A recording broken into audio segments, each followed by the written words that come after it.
Unfiltered Me. 네, 그래서 이제 두 번째로는 제가 준비한 요랄드의 작업 텐 와인게어트라는 작업으로 돌아왔습니다. 네. 텐 와인가트 이 전시가 저희가 저번에 지난 시간에 잠깐 얘기를 했었죠. 아마 저번 더듬이 사진에도 한번 실렸던 것 같아요. 그죠. 제가 한번 올렸었던 걸로 알고 있고. 개인적으로 되게 좋아하는 작업이고 아쉬운 거는 이거가 지금 인터넷에서 볼 수가 없어요. 제가 옛날에 보고 싶었는데. 그러니까 제가 옛날에 이거 그래도 꽤 많이 돌려봤거든요. 네. 그래가지고 이걸 좀 기억을 해서 하는 건데 아무래도 이제 기억에 의존하다 보니까 이거 완벽하지 않은 점은 좀 양해를 좀 부탁드리는 점이 있고 어쨌든 간에 이제 설명을 시작하자면은 텐 와인게어트는 이제 2007년에 만들어진 비디오 작업이고 한 26분 정도의 비디오예요. 그래서 이제 텐 와인게어트는 저번 시간에 한번 말했던 것 같아요. 제가 한번 소개했을 거예요. 지금 실제로 있는 커뮤니티 센터라고. 맞아요. 실제로 있는 커뮤니티 센터인데 이 텐 와인게어트가 이제 텐 와인야드 그래서 10개 포도원, 뭐 10개 이제 포도 농장 뭐 이런 느낌인 건데 어쨌든 말씀하신 것처럼 벨기에에 있는 커뮤니티 센터예요. 근데 커뮤니티 센터라는 게 사실 그런 거 하는 거잖아요. 뭐 예를 들자면 뭐 이제 주민들 와가지고 뭐 문화 수업 좀 듣고, 그죠. 뭐 여러 가지 활동도 좀 하고 이런 것들인데 실제로 요스티 그루이터랑 하랄 티스가 둘 다 여기서 일을 했다는 것 같아요. 오. 그래서 뭐 요스티 그루이터가 뭐라고 말하냐면 이게 되게 영향을 많이 줬겠네 작업에. 네.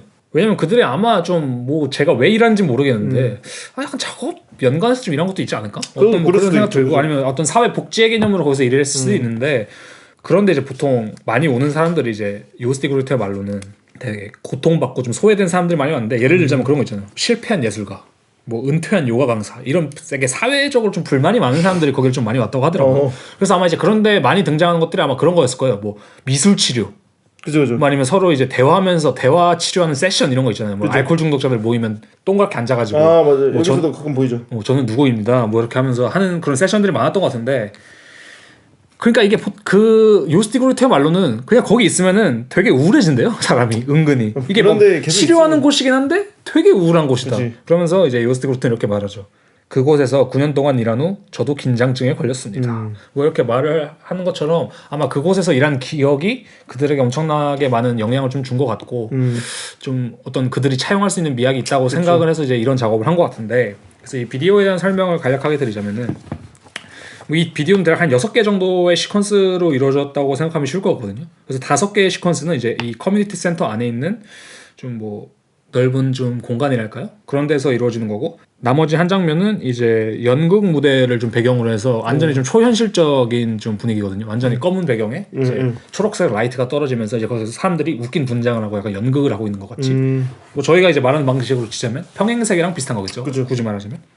이 영상의 모든 장면 그리고 모든 연기자들 모든 요소들은 대단히 허접하고 대단히 뻣뻣하게 굳어있고 약간 저희가 이제 그 봉제 인형이라든지 이런 거 말한 것처럼 사람들이 거의 마네킹 같이 움직이고 그죠. 되게 약간 그 서프라이즈 재현 배우들 있잖아요. 서프라이즈 재현 배우들의 한 5단계 다운그레이드 된 연기력을 선보이면서 약간 이 작가들 또 특징이죠. 특징이죠. 그런 식으로 좀 구성이 되어 있는 비디오라고 생각하면 되는데 그래서 오프닝 씬이 사실 이게 되게 강력해요.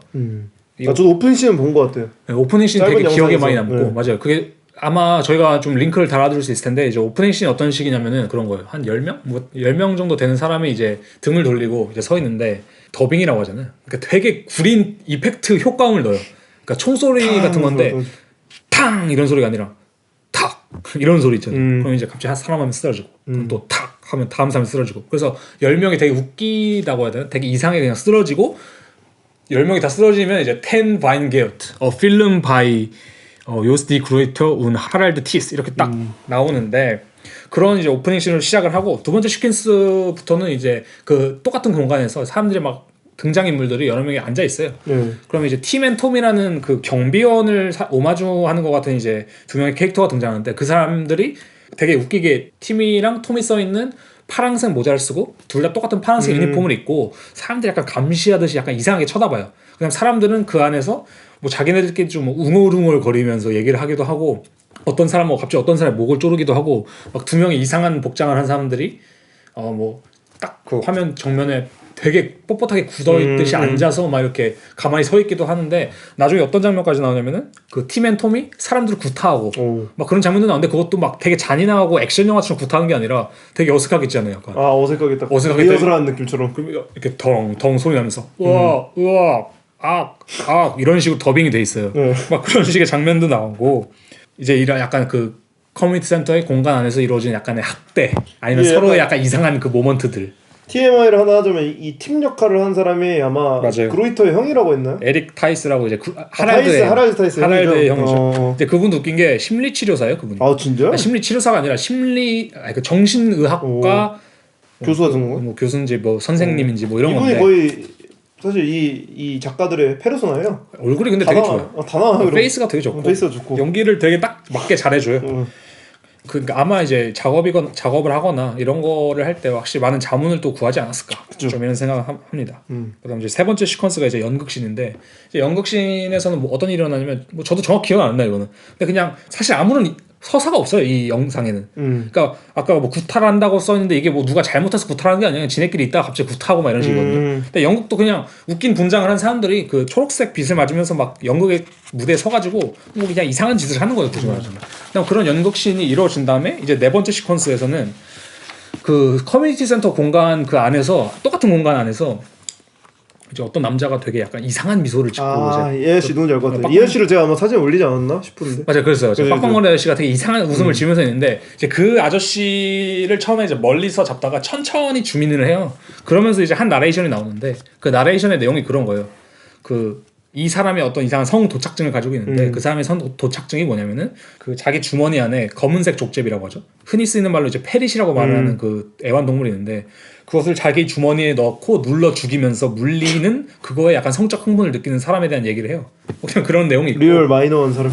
맞아요. 그냥 다섯 번째 시퀀스는 또 똑같은 공간에서 연극을 끝마치고 나온 사람들과 일반 사람들이 섞여서 막 되게 뭐 이런 거 있잖아요. 어떤 사람은 되게 무슨 강시 같은 분장을 하고 있고 어떤 사람은 되게 완전히 검은색으로 분장을 하고 막 이상한 모자를 쓰고 있는 사람도 등장하는데 그 사람들이 섞여서 어떤 이상한 상황들이 연출되거나 아니면 그 사람이 단독샷을 잡아주거나 뭐 이런 식으로 연출됐고 마지막 씬은 의자와 책상이 완전히 널브러져 있는 그 기존에 나왔던 커뮤니티 공간에 등장하면서 창문이 열려 있어요 마지막에. 그래서 뭐 그 사람들이 도망친 건지 뭔지 아니면 자살한 건지 뭐 싸움이 일어난 건지 여러 가지 암시를 주는 듯한 이런 씬이 나타나면서 비디오가 종료되는. 이 영상 한번 진짜 실제로 한번 보고 싶다. 이거 정말 좀 시퀀스만 봐도 좀 재밌는데 벌써. 재밌어요. 26분이라 사실 그러니까. 엄청 짧은 건 아닌데 그래도 시퀀스 자체 하나하나가 되게 매력이 좀 있고 어쨌든 간에 저는 처음에 이 작업을 할 때 좀 많이 좀 충격을 받았거든요. 언제 처음 보셨어요? 한 4년? 4년 3, 4년 어떻게 하다 보시긴 해요? 제가 이제 베니스 비엔날레 보고 나서 거기서 이제 몬독하네. 그걸 보고 나서 너무 좋다 이 작가들. 그러고 나서 검색을 찾아보다가? 하는데 그때 있었어요 유튜브 비디오가. 근데 지금 찾아보니까 이게 이제 비공개 영상으로 전환이 됐더라고요. 아마 일정 기간 동안만 좀 열어둔 영상이 아쉽네. 아닐까. 제가 그 단톡방에 전에 예전에 한번 올려주셨는데 링크를- 그때는 안 봤어요. 그러니까 링크 올려줬는데 안 보셨더라고요. 아무튼 그래서 그런 작업입니다. 그래서 이 작품을 좀 정리를 하자면은 저희가 이제 블랙 코미디에 대한 얘기를 많이 했었잖아요. 그죠. 제 생각에는 이 작품은 거의 말하자면 이제 한 3중의 블랙 코미디를 좀 담고 있는 작업이라고 생각하거든요. 네. 그래서 첫 번째는 당연히 저희가 말한 것처럼 이제 소외받는 자들 혹은 소외받는 것들에 대한 블랙 코미디를 좀 다루고 있는 것 같은데 뭐 이런 건 사실 잘 드러나죠. 웃긴 그쵸. 분장이라든지 뭐 이제 팀앤톰 이상한 성적 도착이라든지. 그죠, 이상한 선적 도창이라든지 뭐 팀앤톰이랑 경비원을 이제 그들이 뭐 구탈한다거나 뭐 이런 장면에서 드러나고 아니면 아까 말하신 그 이상한 성 도착증을 가진 사람이 뭐 기괴한 미소를 띠고 있다거나 아니 거기에 나온 사람들 다 기괴해요. 그죠. 그래서 그거 자체도 공간 사실은 자체가 사실 아까 뭐 테인 와인가트 그 실제 있는 곳이 막 그런 정신적으로 불안한 사람들 많이 온다고 했잖아요. 그렇죠. 그다음 공간 자체도 그냥 좀 이상해요 거기. 그쵸. 그러니까 되게 깨끗하고 답답하고 예쁜 약간. 커뮤니티 공간이 아니라 여기 있으면 나도 우울해지겠다 싶을 정도의 그런 공간이라 첫 번째 이 소외받는 것들에 대한 블랙 코미디는 뭐 사실 그냥 드러나는 것이기 때문에 크게 말 안 할 텐데 전 두 번째 세 번째가 좀 그들의 작업을 사실 또 다르게 돌아볼 수 있는 중요한 포인트 같은데 그러니까 두 번째 블랙 코미디가 이제 그거 같아요. 관료주의 혹은 그 커뮤니티 센터라든지 이 사회에 대한 블랙 코미디라고 생각하거든요. 근데 이 커뮤니티 센터라든지 이 관료주의에 대한 그 블랙 코미디를 그들이 되게 풀어나가는 방식이 저는 치료라고 생각해요. 이건 아까 말씀하신 뭐 위생이라든지 우생학이랑도 되게 연관이 그러니까 되는 걸 수도 있는데 그들이 많이 다루는 주제가 그거거든요. 우리가 창의성이라든지 어떤 치료라는 목적으로 하는 이 행위들이 사실 얼마나 한 인간을 되게 무기력하게 만들 수 있느냐 이걸 좀 다루는 것 같은데 다른 그 영상 중에 데어 머드 폰 브란스트라는 작업이 있거든요. 그 비디오 작업도 되게 비슷한 미학을 쓰고 있는데 이거는 어떤 주제를 다루고 있냐면 도자기 테라피에 대한 주제를 다루고 있는 거예요. 그래서 여기서 영상 저도 이것도 클립으로 봤는데 이렇게 막 도자기 이렇게 놓여져 있고 사람들 이렇게 멍하게 쳐다보고 있거나 맞아요. 뭐 말머리 만들고 있지 않나? 그죠. 인상 쓰고 있고 근데 아마 이것들이 제가 볼 때 텐 바인게트에서 다 실행했던 것들이 아닐까 싶어요. 그 연극이라든지 뭐 대화 세션이라든지 뭐 아니면 이런 그 도자기를 만든 세션이라든지 이런 게 아마 다 있었을 것 같은데 아마 거기서 저텐 가인 같은 데서 한번 일해야겠는데. 그러니까 그런 데서 좀 아이디어가 너무 잘 큰데? 그러니까 그래가지고 이 요랄드는 기본적으로 이런 관료주의적인 센터에서 이루어지는 이 치료라든지 이런 어떤 그 행위들 자체에 커다란 의구심을 좀 가지고 있는 것 같아요. 그러니까 예를 들면 아까 그 얘기하셨잖아요. 그 사회복지사가 낙태를 권장했다고. 그쵸. 근데 그런 거랑 좀 비슷한 맥락으로 바라보는 것 같아요.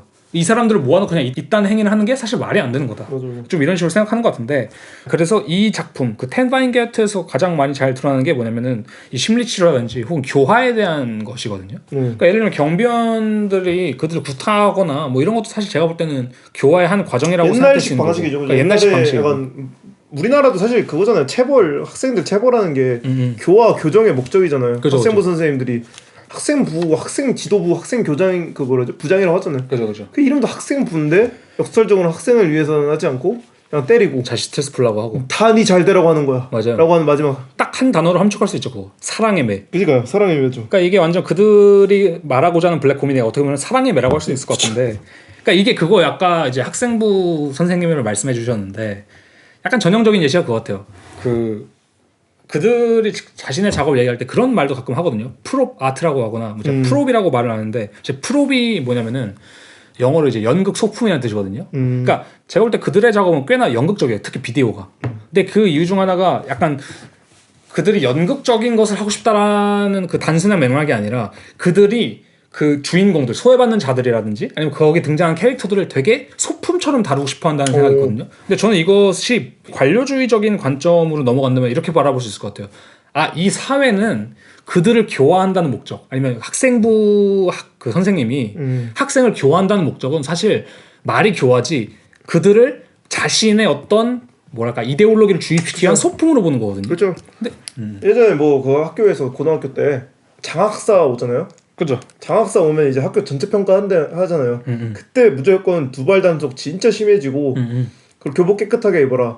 그리고 선생님의 이제 수업 방식도 약간 달라지거든요. 생글생글 웃으면서 참여수요, 맞아. 참여해야 된다. 누가 이따 질문할래라고 심지어 정하게 됐었어요, 저희 때는. 맞아, 그런 거 있죠. 이제 질문할 사람 손 들고 질문하고. 근데 이런 것들이 이제 겉에서 보면은 모험적 학생이겠지만 사실 저희가 뭐 그게 모험적 학생이 되고 싶어서 되는 게 아니라 그죠. 장학사한테 잘 보이기 위한 학교의 이제 평가 제도 때문인 거죠. 그러니까 아까 그 무한도전 얘기하시면서 그 뒤에 있는 판넬 벽 같은 거 얘기하셨잖아요. 그 네. 배경으로 나오는 벽. 저는 그것을 바라보는 관점이랑 요랄드가 그 등장인물들을 바라보는 관점이 사실 크게 다르지 않은 것 같아요. 그들은 그냥 어떤 뭐 이데올로기라든지 어떤 사상이라든지 어떤 것을 위한 소품일 뿐이다. 그래서 사실 두 번째로는 이 관료주의적인 사회에 대한 블랙 코미디를 담고 있다고 볼 수 있을 것 같고 그다음 세 번째가 저는 또 의외로 이게 되게 중요하다고 여겨지는 부분인 것 같은데 예술에 대한 블랙 코미디를 생각하거든요.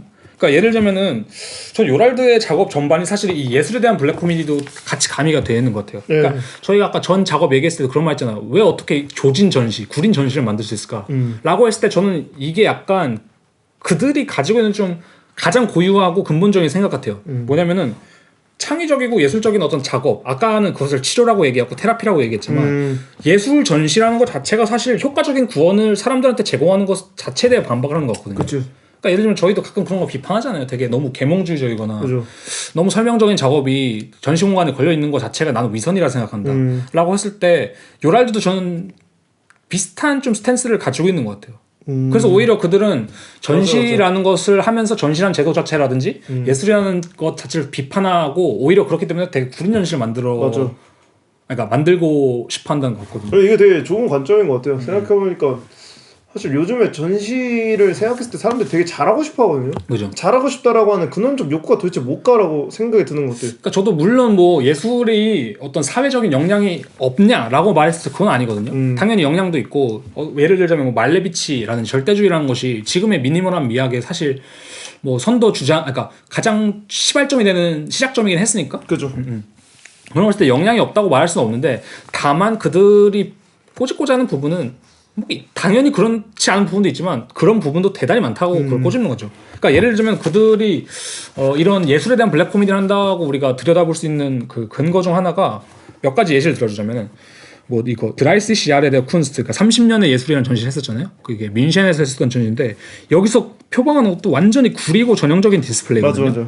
그런 것도 있고 모마에서 열렸던 파인아트전, 이것도 제목에서 맞아요. 이것도 봤었죠. 모마 그 수채화들 전시한 거. 완전 이제 그 제목을 써서 볼 수 있듯이 예술에 관련된 그 메타 예술적인 전시고, 이제 아까 말한 이제 포르티쿠스에서 열린 그 화이트 슈프리마티즘, 그 절대주의에 대한 어떤 그 블랙 코미디고, 그다음에 이제 빌스 컨템포러리 아트 센터에서 열린 더 압센트 뮤지엄도 어떤 뭐 제목에서 딱 그게 드러나죠. 메타 예술적이라는 측면이 있다는 게. 그다음 더 나아가서 이것이 단순히 예술이라는 영역에서만 국한되지 않고 판텔레리아라는 전시가 있거든요. 이게 이제 이자벨라 보톨치에 했었던 전시인데. 예, 봤어요.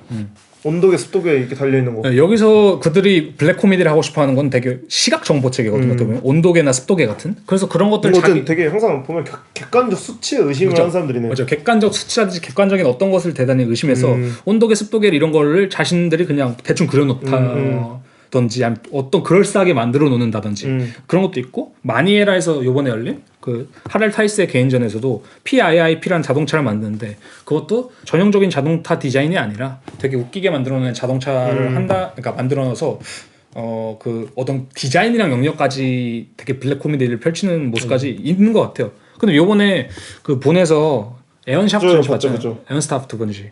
거기서 저희가 이제 저는 이제 사실 거기서 처음으로 라이브로 요랄드 작업 몇 개 봤고 그리고 진짜 인상 깊었던 작업이 또 그 폭탄 그거잖아요. 그래서 폭탄 그거 딱 그걸 드러내는 거죠.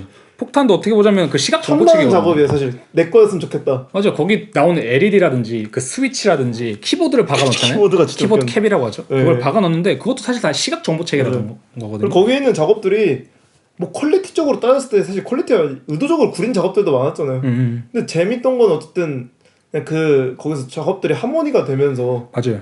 너무 생뚱맞잖아요. 일단 그 사실 저희가 갔던 이 에언스타프트라는 전시의 컨셉이 그렇지. 앞에 컨셉도 웃겼었어요. 코넬 아일랜드라고 하는 코니 아일랜드. 코니 아일랜드를 뭐 표방하면서 서커스적인 무대로 시작을 하는 곳이다. 거기는 제가 옛날에 그거 코니 아일랜드 관련 영상 보내준 거 기억하세요?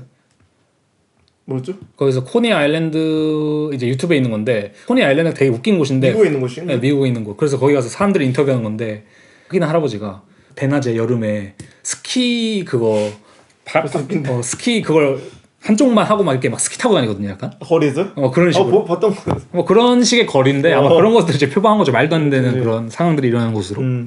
그래서 제가 볼 때 이런 이제 메타 예술적인 측면이, 그다음 예술에 대한 그들의 블랙 코미디라는 측면이 그들이 일부러 아마추어리즘 적이고 되게 허접한 전시를 구상하는 그 기본적인 모토라고 좀 생각을 해요. 왜냐면 그들의 입장에서 전시는 잘하면 잘할수록 구린 거거든, 사실. 그럴 수 있지. 그래서 더 사실 위선적인 거고. 엽설적인 걸 수도 있고. 위선적인 거고.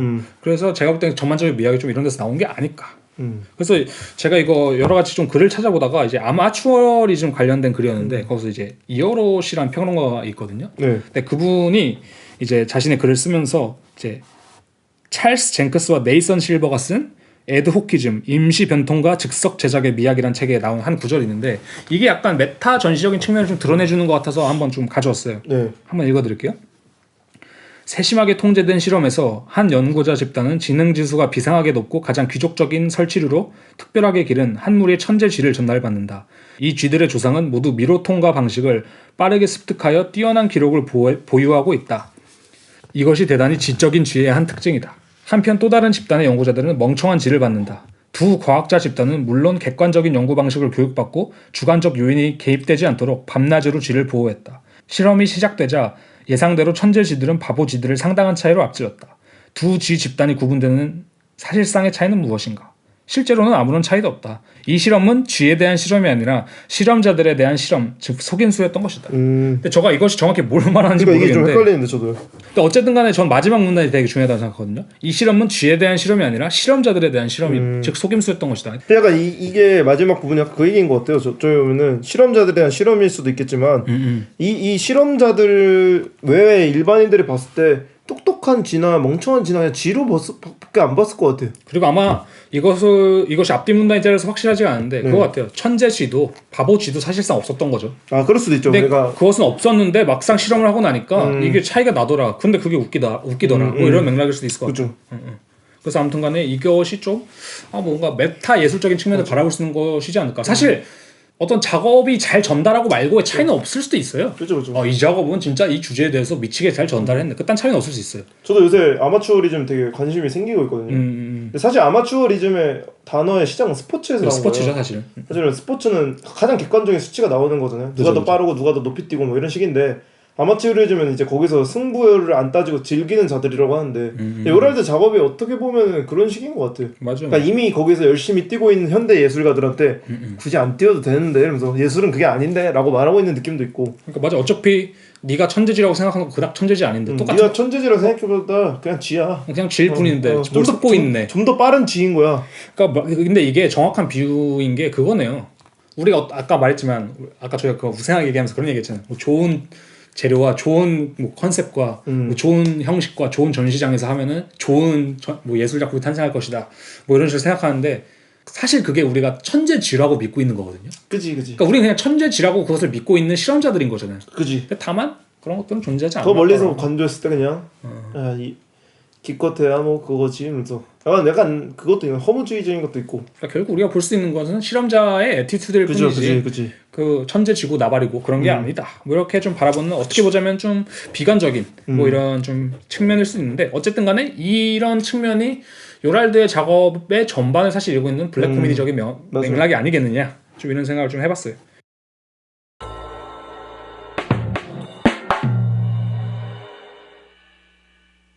그다음 제가 이제 이 작업을 꼽은 이유는 물론 저는 제 다른 작업 아까 말씀하신 뭐 분더데스 레벤스라든지 설치 작업이라든지 뭐 두상 작업 이런 거 다 좋아하지만 영상의 맥락에서 그들이 가지고 있는 좀 중요한 포인트들도 되게 있다고 생각하고 그들의 영상 같은 영상을 저가 잘 많이 못 봐서 좀 되게 좋은 것 같은데 진짜 본 적은 없어요. 웬만한. 저는 그나마 좀 유디소프? 맞아 유디소프 제가 써놓기도 했어요. 아 그래요? 뭐 물론 뭐 자세히 얘기는 안 할 건데 그냥 유디소프라는 작가가 있는데 이 사람도 좀 비슷한 맥락이 있다. 뭐 이 정도로만 써놨는데 유디소프도 실제 그렇고 독일식 경직됨이 있죠. 독일식 경직됨이 있죠. 원래 우리나라에는 딱히 그런 게 잘 없는데 요번에 김성환 작가였나요? 네. 그 밤의 기스라고 이제 전시하신 분이 있는데 그분도 약간 그런 느낌이 나는데 근데 그분은 좀 더 뭐랄까 저희 거기서 봤던 거 말하시는 건가요? 리움에서? 아닌가요? 리움에서 없었던 것 같은데 그래? 아무튼 그분의 작업 근데 조금 다른 거는 이제 뭐 특유의 예술적인 느낌은 있는데 좀 더 그 예술 자체에 국한된 내용이 있다. 아니면 시각적인 실험들이 많다. 뭐 이 정도 느낌이랑 좀 다르긴 해요. 그래서 저는 우선 첫 번째로 그런 얘기를 좀 해보고 싶어요. 우선 예술 필름이란 게 있다면 무엇이 어떤 비디오라든지 영상을 예술 필름으로 만드는가, 아니면 예술스러운 필름으로 만들까, 무엇이 그걸 상업 영화 이런 거랑 좀 이게 구분지을 수 있을까, 아니면 예술 영화라는 게 있다면 무엇이 다르길래 그것이 상업 영화와 구분될까라고 생각했을 때 저는 단순하게 말하면 그거 같아요. 비디오의 언어로 말을 하고 있느냐. 그러니까 한마디로 말하면 내가 말하고자 하는 어떤 것이 비디오적인 언어, 비디오의 언어 아니면 영상의 언어를 빌려서 아니면 그것이 얼마만큼 영상의 언어로 치환됐느냐 이렇게 좀 생각할 수 있을 거거든요. 간단한 예시로는 좀 그런 게 있을 것 같은데 그 아니에스 바르다의 이삭 죽는 사람들과 나 있잖아요. 그죠. 저희가 가끔 언급을 했었는데 저는 이 영화가 되게 재밌다고 생각하는 게 뭐냐면은 그거거든요. 이런 뭐 불쌍한 사회 계층의 사람들이 있구나. 뭐 이런 사람들이 와서 뭐 감자를 주워 먹는구나. 이런 게 전 재밌는 게 아니라 그런 점 같아요. 아니에스 바르다 자체가 사실 거기서 비디오로 이삭을 죽고 다니는 사람이거든요. 그쵸. 그러니까 제가 느끼는 감정은 그러니까 이게 그 사람이 이삭 죽는 사람들을 위한 취재라는 게 아니라 그 사람이야말로 비디오 이 핸드 카메라를 들고 다니면서 저기 사회 변두리에 있거나 아니면 맞아. 그런 소위 계층 사람들을 오히려 자신들이 죽고 있는 거잖아요. 근데 그것이 약간 역설적으로 오버랩 되잖아요. 맞아. 그러니까 이 이삭 죽는 사람들에서 다는 전반적인 주제가 그거잖아요.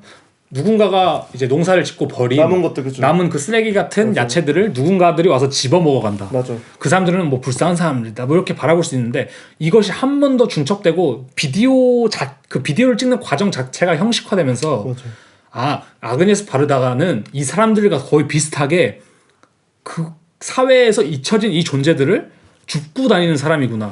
이런 맥락이 합쳐지면서 인터뷰를 다니고 그러죠. 저는 그래서 이 영화가 되게 가치가 있는 영화라고 좀 느끼고 진짜 좋은 영화죠. 이것이 그래서 좀 예술적인 필름이라고 말할 수 있지 않느냐. 어떤 우리가 말하는 단순히 뭐 내러티브라든지 뭐 서사라든지 뭐 대사라든지 이런 것을 통해서 자신의 메시지를 전달하기보다는 자신이 이미 나도 실험자일 뿐이다. 아니면 나도 그러니까 내가 어떤 메시지를 전달하는 사람이 아니라 나도 실험자일 뿐이다라는 어떤 되게 그 측면을 좀 가지고 있지 않느냐. 맞아. 아그네스 바르다가 확실히 보면 감독 자체가 전면에 많이 드러나고 그리고 어떤 진짜 말 그대로 어떤 내러티브나 어떤 세상을 가지고 쫓아다니는 느낌이라기보다는 그냥 이삭 죽는 사람들이 있네? 찍어볼까? 라는 걸로 꼭 시작해서 그냥 같이 그 사람들 찍으면서 돌아다니면서 그냥 같이 어울려서 그 안에 들어가 있는 느낌? 점점 발전하고. 다만 직접적인 행동으로서 이삭을 죽지 않는 것뿐이지 그 메시지 자체는 되게 메시지가 없죠. 그쵸. 내가 나를 보여주는 거죠. 아피차퐁 사실 이런 거 잘하는데 아피차퐁 같은 경우 뭐 메모리아 같은 경우를 예시로 들자면은 그 뭐 영화에 쓰이는 사운드 자체에 대한 어떠한 그 메타적인 부분이 있고 그러니까 내가 어떤 메시지를 전달해야 되겠다, 내가 뭘 해야겠다 이게 아니라 그냥 이 영화 사운드라는 것을 어떻게 비디오화 시킬 수 있을까, 뭐 영화화 시킬 수 있을까, 뭐 이런 식으로 좀 많이 고민을 하는 것 같고 그런 것을 봤을 때 제가 볼 때는 이 예술을 어떤 전달의 매체라기보다는 어떤 형식화의 매체로 보는 게 저는 예술 필름이 되는 일종의 기준이 아닐까, 꽤 좋은 기준이 아닐까. 그래서 이건 약간 유명한 그 문장으로 대체하면 이렇게 말할 수 있겠죠. 태도가 작품이 될 때. 그러니까 그거 있잖아요. 그 When Attitude Becomes Form. 이게 이제 하랄드 제만이 1969년에 이제 베른 쿤스탈레에서 기획한 전시의 이름인데, 뭐 이것이 아마 우리가 지금 현재 가지고 있는 예술관을 가장 잘 표현해주는 단어가 아닐까. 그래서 이제 요랄드 작업에 등장하는 좀 요소들을 몇 가지 살펴보면 첫 번째로 저는 이거라고 생각하거든요. 아까 저희가 이제 분더데스 레벤에서 얘기했잖아요. 그 이것은 너무 뭐가 많이 있는 전시지만 사실 아무것도 없는 전시다. 저는 이것이 이거를 생각하거든요. 정보 전달이 없는 영상. 그러니까 탈 내러티브 혹은 탈 언어라고 생각하는데 뭐 실제로 마틴 헤어버트라는 비평가가 뭐 이런 말을 하긴 했더라고요. 플랑드르 출신의 영화 제작자들이 비교적 비논리적인 암시의 영역을 추구한다. 실제로 그래서 뭐 그들이 네덜란드 어권을 쓰는 그 벨기에 사람들이니까 아마 그런 영향이 좀 있을 것 같은데 그쵸. 저는 이 암시라는 거 비논리적인 암시? 저는 이것이 사실 요랄드 작업을 좀 잘 설명해 준다고 생각해서 가져온 구절이긴 한데 제니퍼 크란신스키가 또 이제 요랄드 작업을 설명해서 뭐 이런 걸 쓰기도 했어요. 연기자들의 행동은 인형, 도플갱어 그리고 PTSD 혹은 포스트 랭귀지, 더 나아가 포스트 휴먼으로까지 보이는 듯한 괴상한 영혼들을 더듬거리는 듯하다. 여기서도 이제 포스트 랭귀지란 말이 나오고 그렇죠. 포스트 휴먼이란 말이 나온 듯이 제가 볼 때는 그들의 영상이나 그들의 작업의 가장 큰 특징이 언어적인 특성을 좀 뛰어넘어 있어요. 근데 이게 포스트라는 게 중요한 거거든요. 그러니까 굳이 말하자면 안티 랭귀지라기보다는 포스트 랭귀지라는 게 중요한 것 같은데 이제 분더데스 레벤이라든지 이 비디오에서도 이 비디오라든지 그들의 전반적인 작업에서 가장 많이 등장하는 것들이 사실 언어거든요. 그죠. 그러니까 언어적인 게 사실 되게 중요해요. 분더데스 레벤이라는 그 단어 자체도 사실 되게 중요한 거고 그들이 말하는 뭐 텐 바인게어트라든지 아니면 거기서 그들이 사용하는 더빙이라든지 나레이션이라든지 이것이 철저히 언어적이거든요. 근데 이것들이 왜 포스트 랭귀지적이냐 아니면 탈 언어적이냐라고 말할 수 있는 점은 제가 볼 땐 그거 같아요.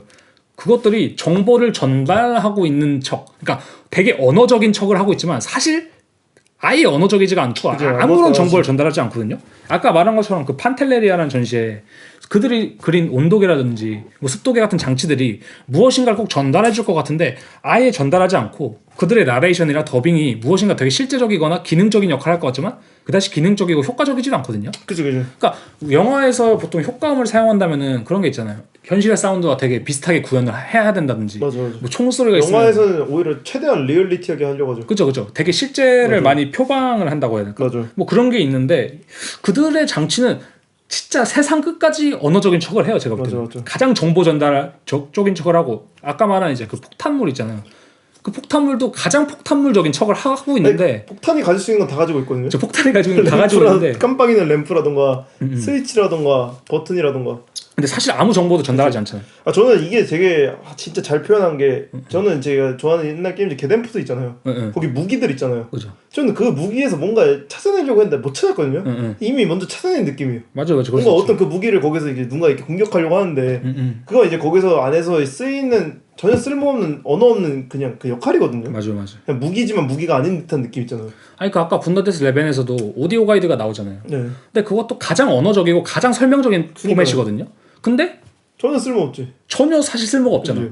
그러니까 여기서 그 텐 바인게어트에서도 아까 계속 말했지만 나레이션이나 더빙이란 거는 진짜 부차적으로 붙는 사실 가장 설명적인 매체잖아요. 그러니까 그 더빙이란 것도 보면은 이게 특정 언어를 못하는 사람들을 위해서 더빙을 하는 거잖아요. 근데 그런 것을 봤을 때 이런 것들이 어떤 이해를 돕거나 뭐 정보 전달을 해야 되는 매체인데 사실은 그것을 이미 뛰어넘어서 아무것도 하지 않고 있다는 점이 저는 그들 작업에 계속 공통적으로 맞아요. 등장하는 특징 같아요. 맞아. 이거는 확실히 다른 게 어떤 정물화를 본뜬 조각상을 만드는 느낌이 아니라 어떤 뭔가 있어요 눈앞에. 맞아. 조각상은 조각상으로 인식되기 때문에 그거에 대해서 어떤 언어를 일부러 찾으려 하지 않거든요 우리가. 근데 이제 요랄드 작업은 뭔가 얘기하려고 하는 것 같은데 얘기를 해. 그리고 심지어 근데 아무것도 없어. 맞아. 되게 약간 디지털적이에요 사실.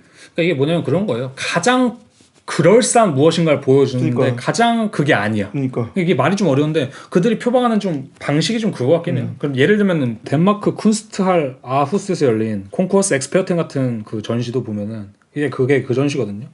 그 42개 머리 모형이 이제 있고 그 밑에 이제 머리 모형마다 글귀가 써 있고 그 전시장 가운데 이제 카탈로그가 비치되어 있는데 거기도 이제 약간 그 분더데스 레벤스에서 나오는 그 오디오 가이드 같은 거거든요. 그냥 되게 쓸모없는 이게 머리 두상에 대한 약간 그 바이오그래피가 적혀 있다고 말해요. 바이오그래피가 한국말로 뭐냐? 그 이력서 같은 느낌이죠. 이력 굳이 따지면 이력 같은 게 적혀 있는 건데 사실상 그것도 사실 아무런 정보가 없겠죠. 그러니까 이게 웃긴 거예요. 그러니까 텍스트적인 건 다 해놨는데 거기서 우리가 아무런 정보를 얻을 수 없어. 그 제목도 보면은 그러니까 제목이 아니라 그 밑에 써 있는 글귀들도 보면은 뭐 글귀가 적혀 있기도 하고 이름이 적혀 있기도 한데 글귀도 적혀 있어요? 뭐 글귀는 이제 수채화 같은 경우 글귀가 적혀 있죠. 네. 이게 어떤 상황이라든지. 근데 그런 것들을 보고 우리가 이해할 수 있는 게 사실 아무것도 없거든요. 근데 그냥 그런 척을 되게 많이 하잖아. 아니면 그냥 너무 당연히 이해되는 거 있잖아요. 원래 사람들은 전시 가서 기대하는 게 그 뒷내용을 기대하잖아요. 근데 그냥 이 사람 이름 써 있고 뭐 예를 들면 당나귀 그림 밑에 당나귀 이렇게 써 있잖아요. 그죠. 뭐, 마르셀 브로타이스랑 비슷한 거라니까요. 맞아. 그 사람도 홍합 넣고 홍합 제목 홍합. 그럼 파이프 넣고 뭐 디샹은 좀 디샹이란다. 누구죠? 마그리트는 좀 다르겠지만 이것은 파이프가 아니다라고 했지만 그런 식의 연출 방식이죠. 그래서 제가 볼 때는 이것도 약간 관료주의적인 그 형식을 따르는 것 같아요. 그치. 그러니까 뭐 그런 거 많잖아요. 그 관료주의 안에서 되게 그 쓸데없이 정보 전달이랍시고 전혀 불필요한 행동들을 한 게 많잖아요. 뭐 예를 들면은 어떤 서류가 있다 치면 그 서류를 어떻게 보관하기 위해서 서류를 스캔을 한 거를 다시 뽑아가지고 일본식 그것을 다시 걸어놓고 막 이런 거 있잖아요. 일본식. 그런 식의 이상한 과정들을 약간 그러니까 아무런 의미 없는 이상한 과정들을 약간 보여주는 것처럼 그쵸. 그들도 약간 그들의 작업이 전반적으로 포스트 랭귀지적이라고 말할 수 있는 게 대단히 랭귀지적인 걸 말하지만 아무것도 사실 말하고 있지 않다. 전 그런 의미에서 이것도 어떻게 보자면 정보에 대한 블랙 코미디가 아닐까. 좀 이런 게 있는데 저는 그래서 그런 것도 있는 것 같아요. 왜 그들 작업이 근데 조금 재밌을까? 이걸 생각했을 때 정보 이론이라는 게 있더라고요. 오. 이게 그 침착맨 옛날 그 연애의 과학이라는 그게 있어요. 그 궤도민수 씨가 나와서 하는 거에서 정보 이론이란 걸 말하는데 갑자기 생각나서 가져왔는데 이게 우리가 정보를 받아들일 때 정보가 지니는 의외성에 큰 변수를 준다고 하더라고요. 예를 들면 그런 거예요. 잘생긴 사람한테 가서 잘생긴다고 하면은 아무런 사실 그게 없는데 잘생긴 사람한테 가서 못생겼다고 하면 되게 의외라고 생각하고 그치. 되게 또 귀가 쫑긋 열리는 거죠. 그러니까 이런 거 많지. 막 미녀가 있으면은 미녀한테 막대하면은 저를 이렇게 대한 건 처음이에요. 돈이 많은 여자가 있다. 뭐 돈이 많은 여자한테 가서 막 막대하면 돈이 많은 여자가 나 이런 사람 아닌데 이런 대우받는 건 처음이야. 이런 것처럼 약간 우리가 어떤 아무리 그것이 대단한 지식이라도 되게 그냥 그게 우리한테 너무 익숙한 거면 사실 그 재미를 못 느낀다고 하더라고요. 근데 제가 볼 땐 요랄드 작업도 보면은 그러니까 우리가 말하는 반전미가 그런 데서 나오는 거잖아요. 맞아. 얘가 당연히 요렇게 할 줄 알았는데 안 하는 거. 맞아. 근데 제 생각에 그 절대주의랑 뭐 이런 것도 좀 생각을 해봤을 때 가장 완벽하다고 생각하는 어떤 것에 가장 추잡한 짓을 해놓으니까 그치. 되게 우리가 정보적으로 맞아. 의외성을 느끼는 게 아닐까? 좀 뭐 이런 생각을 좀 해봤는데 맞네요. 이 정보 전달이라는 그 맥락 안에서 좀 이런 얘기를 좀 해보고 싶은데 그 보르헤스의 지도라는 게 있거든요. 이게 뭐냐면은 보르헤스가 쓴 과학적 정확성에 관하여라는 이제 짧은 글에 나오는 이제 구절인데 제국의 지도학은 너무 완벽해 한 지역의 지방이 도시 하나의 크기였고 제국의 지도는 한 지방의 크기에 달했다. 하지만 이 터무니없는 지도에도 만족 못한 지도 제작 길드는 정확히 제국의 크기만한 제국 전도를 만들었는데 그 안에 모든 세부는 현실의 지점에 대응했다. 지도학에 별 관심이 없었던 후세대는 이 방대한 지도가 쓸모없음을 깨닫고 불순하게 그것을 태양과 겨울의 혹독함에 내맡겨버렸다. 서부의 사막에는 지금도 누더기가 된 그 지도가 남아있어 동물과 거지들이 그 안에서 살고 있다. 온 나라의 지리학 분과에 다른 유물은 남아있지 않다. 그러니까 이게 뭐냐면요 그거거든요. 지도라는 것이 정보 전달 매체잖아요. 어떻게 보자면. 근데 그것은 현실을 그대로 표방하는 순간 쓸모가 없는 거거든요. 그러니까 예를 들면 그런 거죠. 우리나라만한 지도가 우리나라에 딱 놓여있으면 그게 무슨 의미가 있냐는 거예요. 직접 가볼 수도 없고. 그치. 근데 제가 볼 때 이 요랄드가 좀 선택하는 미학 자체가 이 보르헤스의 지도 같아요.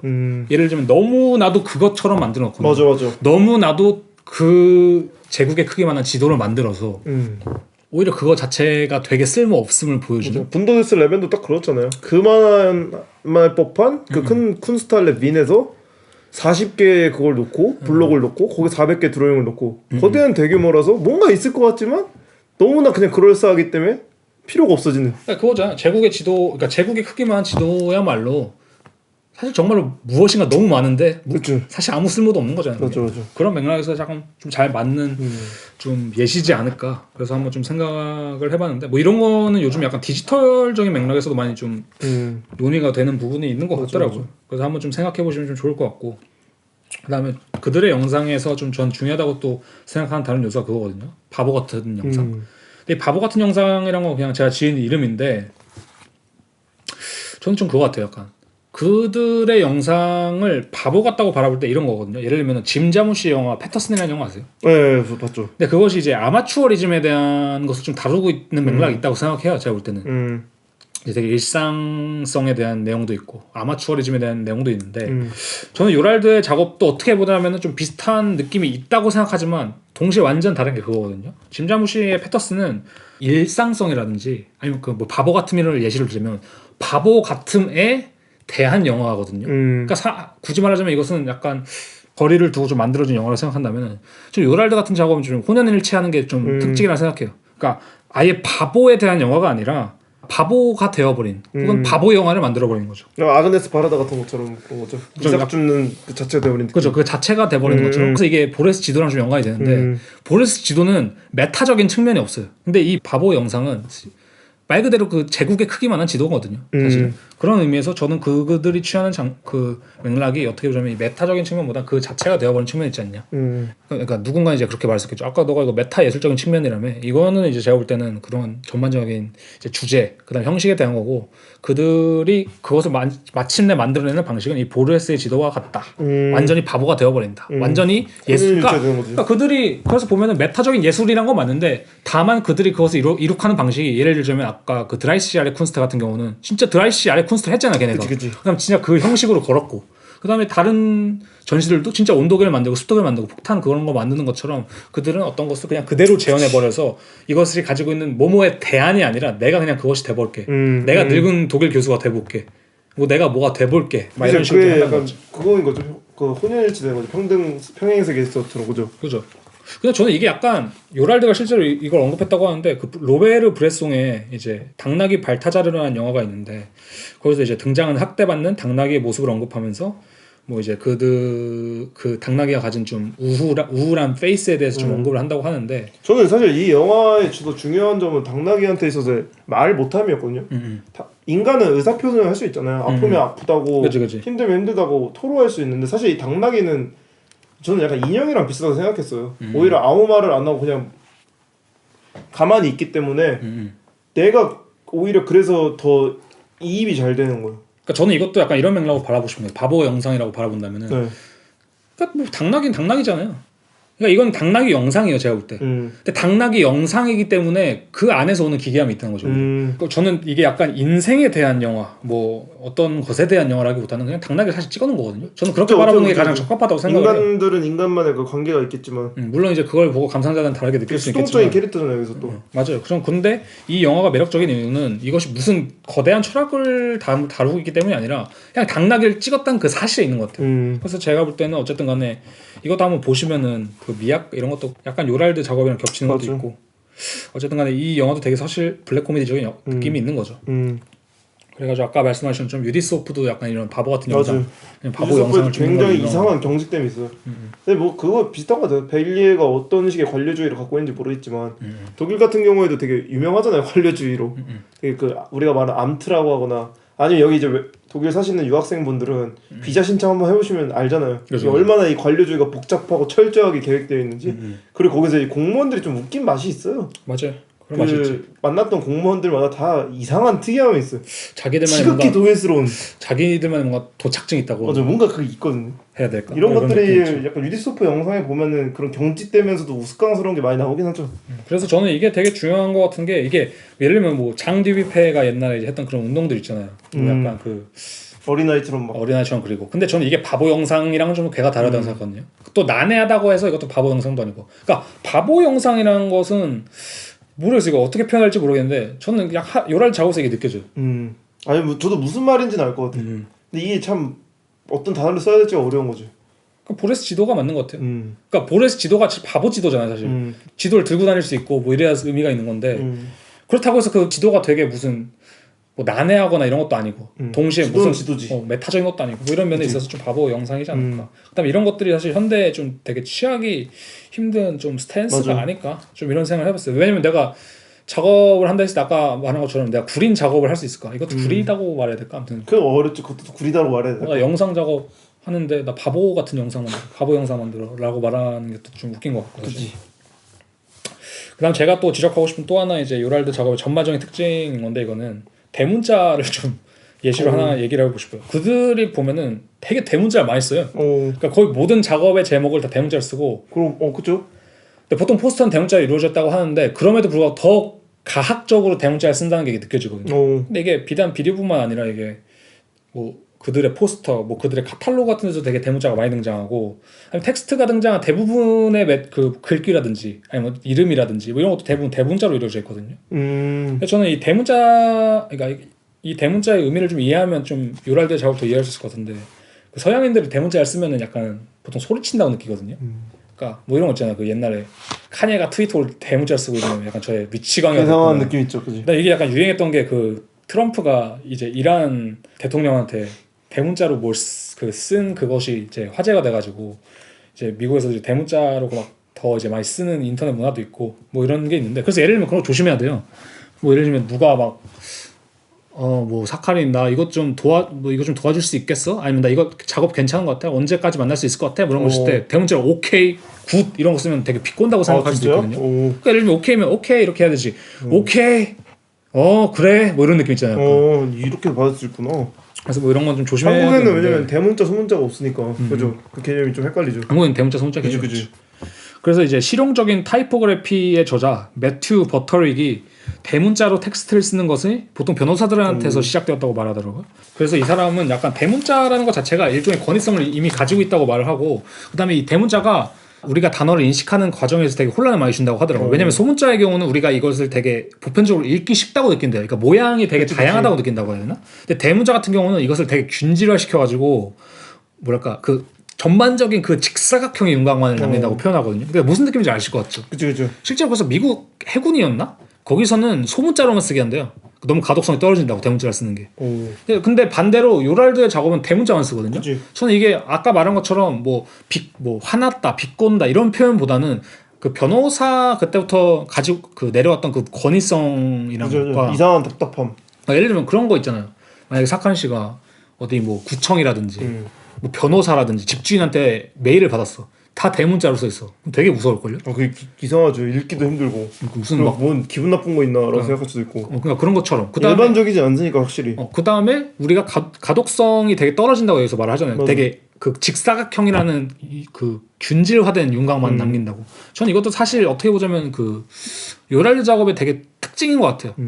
아까 말한 이제 분더데스 레벤스도 가벽 안에 그 스케치들이 있고 막 여러 가지가 있을 때 전 그게 되게 균질화돼 있다고 생각하거든요. 딱 관료주의라는 게 사실 균질화돼 있는 거잖아요. 어떤 양식들이 딱 존재하고. 그치. 저희가 그 썽띠우 막 얘기할 때처럼 그 서류라는 것도 사실 형식적으로 되게 균질화돼 있는 거고. 성띠어 같은 경우는 이제 서류 내에 있는 그리드 가지고 작업을 많이 했었죠, 그죠? 맞아요. 그 이게 칸을 채워야 된다는 그 압박감. 근데 여기서는 또 이제 대문자가 그런 식으로 쓰이고 있군. 그래서 실제로 파울 루나라는 사람은 누군지 정확히 모르겠는데, 파울 루나라는 사람은 뭐 웅장함이라든지 뭐 심미적 진지함 이런 것들을 전달하기 위해서 대문자를 사용하기도 한다고 하는데, 그래서 저는 요랄드의 작업도 이렇게 표현할 수 있을 것 같아요. 그들의 작업은 시각적 대문자다. 그치. 그러니까 그들의 작업은 저거 소문자는 아니거든요. 생각해가 나라 이름이 다 대문자로만 쓰네요. 원래 웬만하면 그죠? 첫 글자는 대문자죠. 그런가? 코리아 아니면 그 도이칠란트 뭐였죠? 아니야, 그러니까 공식 그런 거는 첫 그거는 대문자인데 나머지는 다 소문자로 쓰죠. 이름도 뭐 그렇게 똑같이 쓰고 다 대문자로 쓰는 건 좀 이상한 거예요, 원래. 그치. 그런 거를 봤을 때 요랄드 작업은 이렇게 볼 수 있을 것 같다. 근데 이게 대문자에 이어서 그들의 작업을 제가 좋아하는 것 중 하나가 이게 포스터거든요. 그들이 언제나 쓰는 그 포스터 미학이 있어요. 맞아. 그러니까 분더데스 레벤도 그죠. 저가 이번에 더듬이 썸네일 만들 때도 그죠. 약간 그래도 참고해서 의식했나요? 참고해서 만들어 보려고 한 건데, 그들의 모든 전시 아까 말한 그 절대주의처럼 되게 언제나 미니멀한 선으로 이루어진 기하학적 도형 혹은 패턴을 되게 사용하거든요. 그래서 이런 것들과 이제 대문자가 섞였을 때 완전히 권위적이고 그러면서도 좀 가볍고 재미있는 그 일종의 중간에 있는 그 포스터가 나오지 않나. 그래서 제가 볼 때는 이 아까 이제 분노 데스램에서 충분히 말했을 것 같은데 이 권위성 혹은 절대성 이런 우아함 이런 자신들이 만들어낸 작업과 상반되는 가치를 지닌 어떤 이 요소들을 적극적으로 차용해서 작업에서 많이 이 그 대치를 시키는 것 같아요 안에서. 그 나치스 그러니까 히틀러가 히틀러 좋아하는 그 건축 양식이 있었잖아요. 그죠. 그래서 히틀러 굉장히 신임하던 건축가가 한 명 있었거든요. 알버트 슈페어라고. 그 사람이 나중에는 그 올림피아드 경기장도 아마 건축하고 그리고 이제 독일 그 총통 관저라고 하죠. 그 히틀러 사무실 있잖아요. 엄청 웅장한데 안에는 되게 굉장히 텅 비어 있어서 한 400m 정도 된다고 하더라고요, 복도가. 근데 그때 당시에 슬로바키아 대통령인가? 이게 왔대요. 불러서 반협박적인 거죠. 근데 이제 그 복도를 걷는 동안 나치의 그 일부러 의도적으로 엄청나게 웅장한 건물에 심장마비로 죽었다는데 놀래서. 진짜. 겁먹어서 그걸 항복 아니면 항복했다는데 바로. 그런 압박감을 주려고 만든 게 있었거든요. 그죠. 유명한 게 그 사람이 이제 그 독일 나치 당대회 했을 당시에 유명한 게 있어요. 그 사람이 그 경기장을 둘러서 그 스포트라이트를 100몇 개를 설치했어요. 빛의 기둥이라고 하거든요, 그걸. 그래서 거기를 빛의 대사원이라고 불렀어요. 그러면 일자로 빛이 이렇게 쭉쭉쭉 뻗어나가거든요. 그것도 좀 참고했었겠네. 쭉쭉 뻗어나가거든요. 그런 것들을 이제 보면 이제 그 게르마니아가 이제 나치가 원하는 수도였잖아요. 그죠. 그래가지고 막 건축 그 의뢰 설계도 보면은 기존 베를린에 있는 지금 국회의사당의 한 100배는 될 만한 미친 크기로 만들어서 거기 일자 도로로 싹 만들고 서치라이트 싹 깔고 그러니까 뭔가 그 독수리가 이거 날개 펼치는 듯이 있잖아요. 그치. 그러니까 엄청난 형상을 보여주는데 그런 것들을 약간 되게 비꼬는 식으로 깐 거죠. 맞아, 요랄드는 그걸 진짜 많이 사용하죠 그런 것들을. 그래가지고 여기까지 제가 설명을 좀 했는데 저는 그래서 이거 이제 마지막 정리하면서 좀 여러 가지 얘기를 하고 싶어요. 네. 그러니까 1편은 사실 저희가 그런 얘기를 많이 했잖아요. 뭐 유머라든지 뭐 블랙 코미디에 대한 전반적인 그런 주제를 좀 살펴봤다면 전 2편 이제 이 작업을 다룬 편에서는 뭐 그들이 실제로 사용하는 레퍼런스랑 컨셉을 많이 좀 살펴봤다고 생각하는데 그렇죠. 사실 2편의 내용은 되게 단순해요. 그러니까 뭐냐면 이 작업 설명하는 건 되게 단순한 게 그들의 레퍼런스가 그렇게 어렵지가 않아요. 맞아. 되게 확실하고 되게 그것이 잘 드러나 있는 편인데 그러니까 뭐 굳이 말하자면 그렇게 말할 수는 있겠죠. 뭐 유랄드는 뭐 그들이 사용하고자 하는 컨셉을 대단히 잘 형상화하고 뭐 잘 형식화해서 그 작업을 잘 녹여낸다. 뭐 이렇게 말할 수 있을 것 같은데 저는 약간 그 놀라웠던 것 중 하나가 그거예요. 예를 들자면 이 전시를 과거부터 지금까지 이렇게 봐오면서 느낀 게 다 이게 유기적으로 연결이 돼 있는데 이게 어떤 느낌이면 하나하나씩 쌓아올려지는 느낌이거든요. 맞아.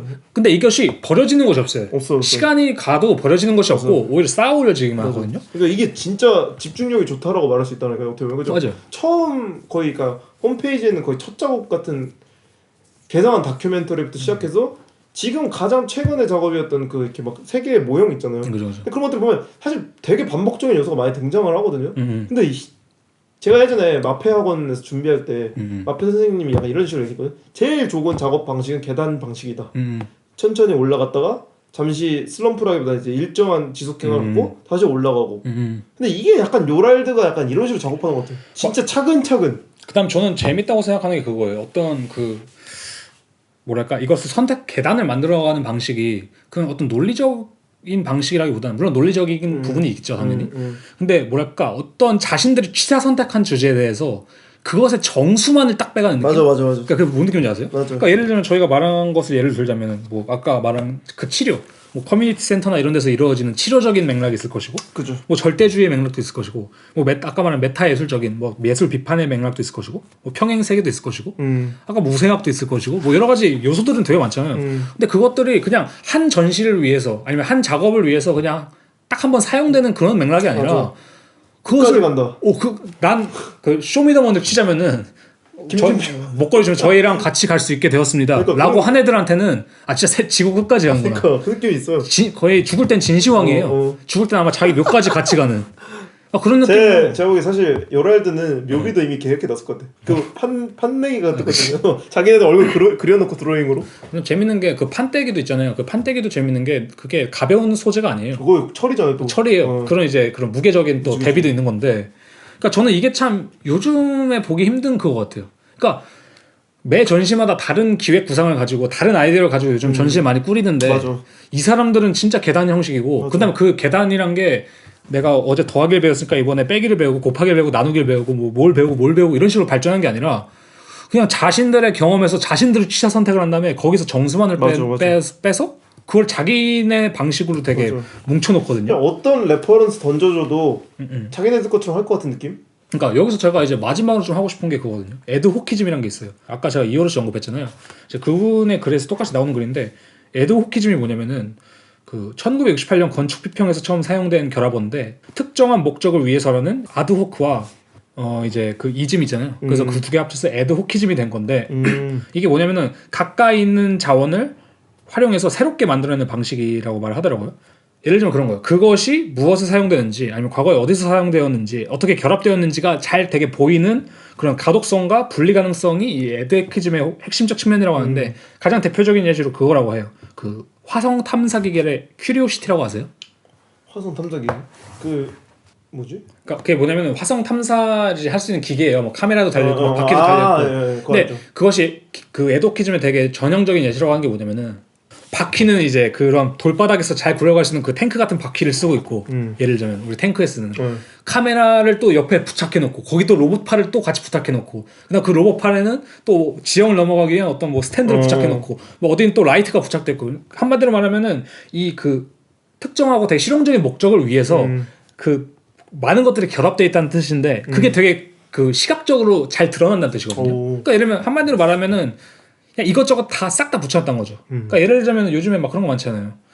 뭐 깔끔한 디자인이 많은데 그런 건 에드호키즘이랑 좀 다른 거죠. 오히려 여러 가지가 많이 결합되어 있는데 그것이 시각적으로 어떻게 딱 붙어 있고 뭐 이게 어떤 목적으로 여기 붙어 있는지가 확실하면 그게 에드호키즘인 거지. 요즘에는 약간 마감 처리를 잘 해가지고 그냥 하나의 사상만 남기잖아요. 그죠, 이게 작가의 사상 하나, 그죠? 맞아. 그러니까 이게 그런 거예요. 그 맥가이버 칼이라고 하나요? 그건 에드호키즘이 아니라고 보거든요. 저는. 아, 왜냐면 약간 그렇게 숨길 수 있으니까요. 근데 오히려 이제 내 손에 예를 들자면 여기 그러면 가제트는 뭐라고 생각해?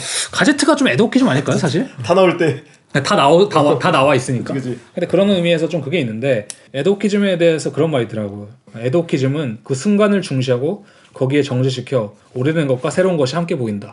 저는 이것도 약간 요랄드의 작업을 잘 좀 표현해 주는 게 아닐까. 그러니까 요랄드의 작업이 참 그렇잖아요.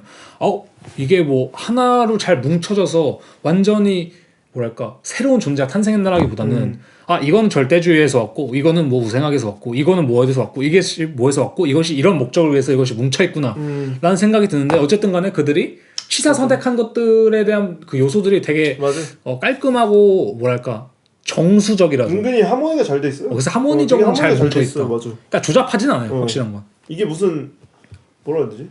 그렇다고 또 그냥 막상 깔끔하게 훅 지나가는 것도 아니고 뚝딱뚝딱 거리는데 그 EBS 뚝딱이 같은 느낌이라 해야 되나? 그러니까 뭐 그런 비디오 있잖아요. 맞아. 뚝딱뚝딱 거리고 이렇게 있는데 잘 어울린다. 안 어울리는 것 같으면서도 잘 어울리고. 그러니까 에드호키즘 말대로 하면 다 보여요. 그 장치가 뚝딱이 이렇게 움직일 때 이거 선 같은 거 다 보이잖아요. 맞아.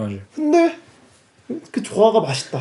근데 이제 이어로 씨가 이제 여기서 에드호키즘을 언급한 이유는 이제 아마추어리즘에 대해서 얘기하기 위함인데 그래서 이 아마추어리즘이 아마 결론적으로 제가 좀 요랄드의 작업이 구성되는 또 주된 방식이 아닐까 해서 이제 마지막으로 가져온 건데 이런 식으로 말씀하시더라고요.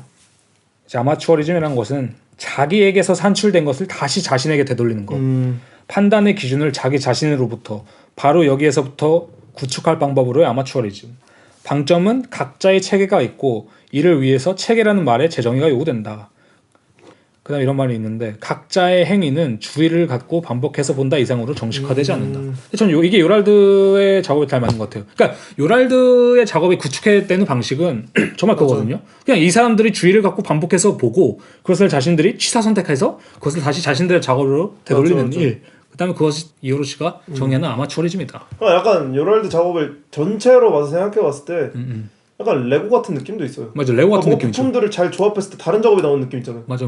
그 화이트 엘레멘트도 저도 진짜 제 이 말을 탁 쳤거든요. 처음에 그냥 일반적 판자에서 갑자기 그 판자 변형한 이상한 애들 나오는 거 다음 작업에서 나오잖아요. 1년 뒤에. 맞아. 이거 보고 와 이걸 이렇게 또 활용해? 약간 되게 경제 전문가 같은 느낌도 있어요. 맞아. 가지고 있는 거 잘 써먹는 느낌 있잖아요. 가지고 있는 거 진짜 잘 써먹고. 진짜 잘 써먹고. 그 다음에 뭐 인생에 경험이 많아서 그런지 모르겠는데 아무튼 여러 가지 그러니까 여러 방면에서 참 자신들에게 좋을 걸 잘 꺼내오는 것 같아요. 그리고 또 이제 두 명이잖아요. 듀오잖아요. 그래서 그게 또 되겠네. 이제 트랭크스와 이제 그 오천이 손오천이 이제 퓨전할 때도 그치. 마치 그 우생학인데요? 에드 오키즘 마냥 두 개의 모습이 다 나오거든요. 아 맞아. 트랭크스의 가운데 보라 머리에 그리고 걔네 기술 섞었잖아요. 맞아. 우생학인데. 진짜.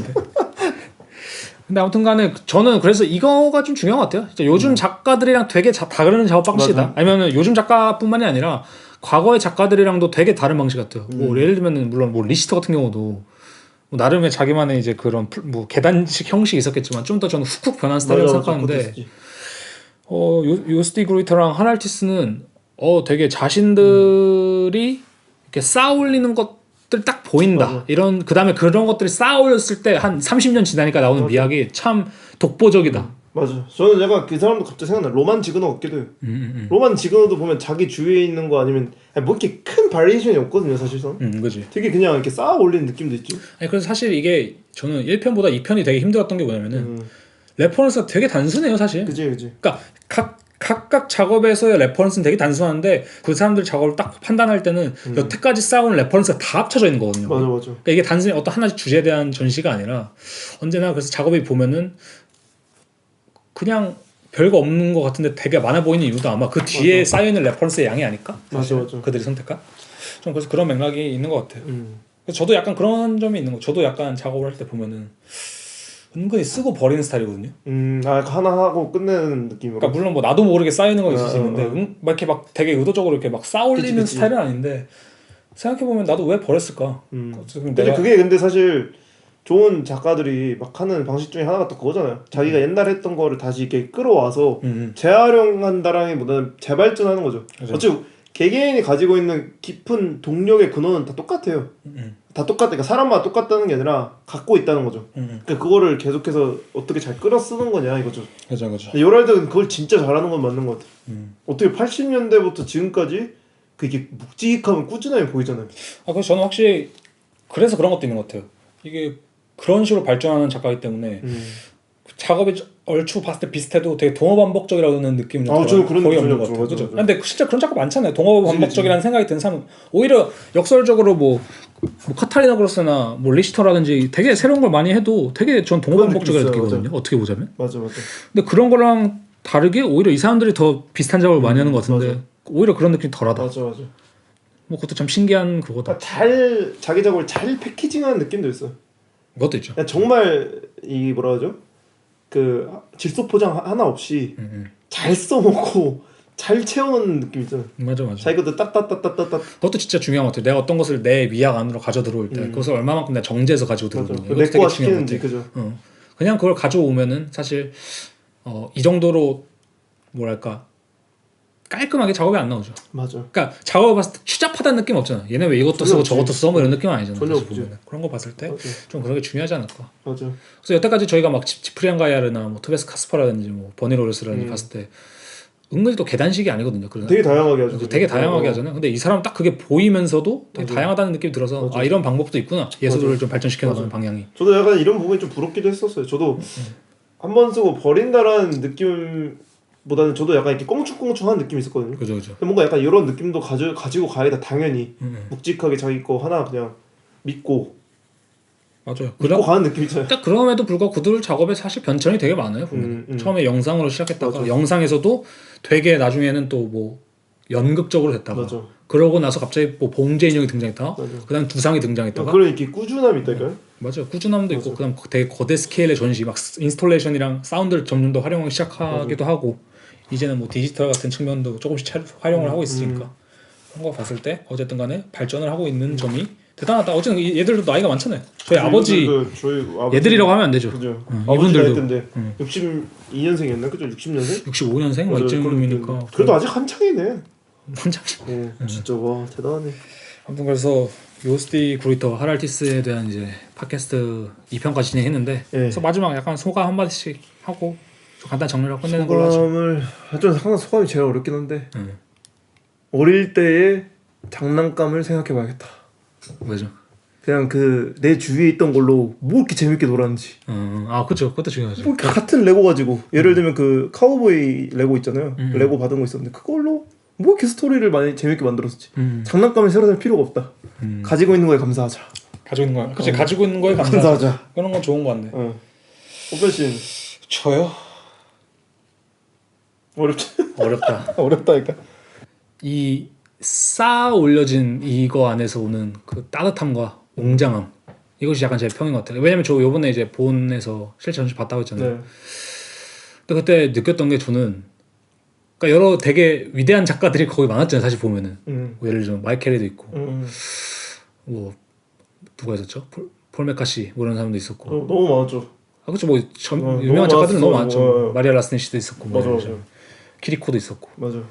근데 저는 그 안에서 되게 가장 웅장하고 좀 따뜻한 느낌이 났어요. 왠지 모르겠는데 제가 좋아하기 때문도 있죠. 요즈레 가르트 그러니까 요랄드 작업 보면은 아기자기한데 뭔지 알죠? 이게 이 아이가 도미노 같은 걸로 성 잘 지은 다음에 이렇게 지키고 있는 느낌도 있어요. 맞아. 나만의 웅장한 성 이런 거 있잖아. 아니면은 그 수달들이 막 지어놓은 절대 다른 작가랑 콜라보하는 게 사실 상상이 안 되거든요. 하면 맞아. 잘할 것 같긴 한데 그럼 잘할 것 같긴 해요. 그러려면 이제 다른 작가가 똑똑 문두드리고 그 성문 안에 들어가야 될 것 같은데. 근데 쌓아 올려진 그들의 비버 그거 같은 안에서 온 딱 맞아요. 그 따뜻한 웅장함이 딱 동시에 존재하는 작가 아닌가. 네. 맛을 표현한다면 뭘 하시겠어? 맛을 표현이요?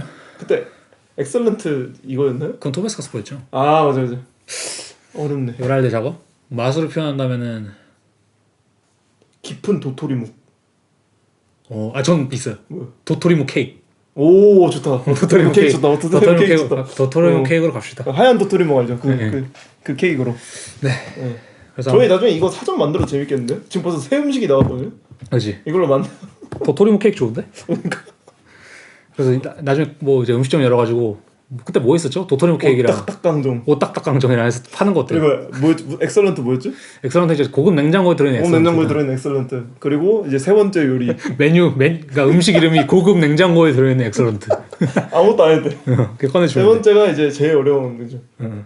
근데 이거 진짜 괜찮은데요? 이건 저희끼리 나중에 따로 저희끼리 얘기해봅시다. 계속 이제 아카이빙을 해보면 되죠. 여기 요리를 이렇게 적어놔야겠네. 아무튼 그래서 요스트 그로이터 이제 편이 끝나는데 네. 이제 다음 이제 12월이잖아요. 12월은 이제 저희가 뭐, 와 벌써 또 2주년. 뭐 게스트를 모시고 어떤 편 할지 확정은 안 되어 있는데 네. 벌써 뭐 유사미약 편을 할 수도 있고 아니면 12월이니까 이제 연말 특집으로 좀 해서 뭐 그죠. 또 이것저것 재밌는 걸 얘기해볼 해볼 수도 있고. 네. 작가는 안 할 것 같아요 우선. 그죠. 아마도 작가보다는 어쨌든 연말도 저희가 정산한 느낌도 있고. 작가는 1월이나 2월쯤에 하는 걸로 해서 예. 또 이제 새로운 시작할 때. 그때 하는 걸로 하고 그래서 저희가 지금 좀 링크라든지 아니면 이제 사진을 최대한 많이 올려드리는 방향으로 이제 이번 편을 마무리 질 것 같은데 꼭 찾아보시는 거를 좀 추천드려요. 네. 진짜 한번 찾아보시면. 그러니까 영상도 풀 영상은 없는데 네. 그냥 뭐 조금이라도 맞죠. 보시면 되게 좋을 것 같고. 네, 아무튼 뭐 지금까지 또 들어주셔서 감사하고 저희는 언제나 이제 좆댓 구할 플러스 이제 피드백을 기다리고 있으니 뭐 하고 싶으신 이야기가 있으면 네, 많이 얘기해 주시면 고마울 것 같습니다. 저는 뭐 과한 비난과 쌍욕도 저희는 웰컴이니까 뭐라도 뭐 이런 거 있잖아요. 뭐라도. 그래서 모두 이제 연말이 다가오고 이제 날씨가 추워지잖아요. 날씨 춥다 이제 또 한국도. 모두 이제 감기 조심하시고 네. 모두 연말 마무리 잘 하시길 바랍니다. 네. 들어주셔서 감사합니다. 네, 감사합니다.